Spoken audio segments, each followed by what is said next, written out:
मेरे मुल्क को सलामत रखे अल्लाह, पाकिस्तान को क़यामत सलामत रखे। पाकिस्तान जिंदाबाद। और जो नसीब में आए वो होगा इंशाअल्लाह। अल्लाह से राज़ी, अल्लाह हमसे राज़ी है। इमरान खान की गिरफ्तारी का सुन के आपको कैसा महसूस हुआ था पहले टाइम?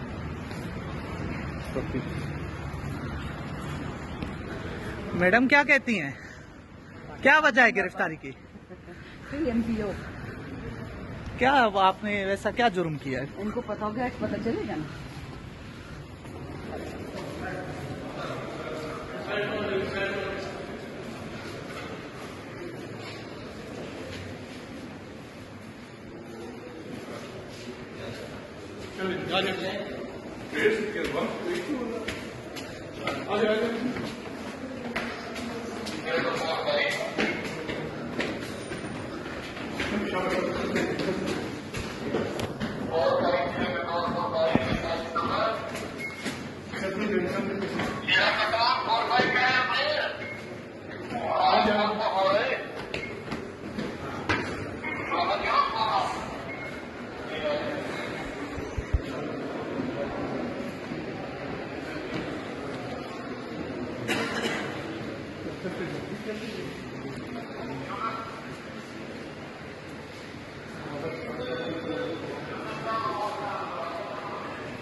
ये है ना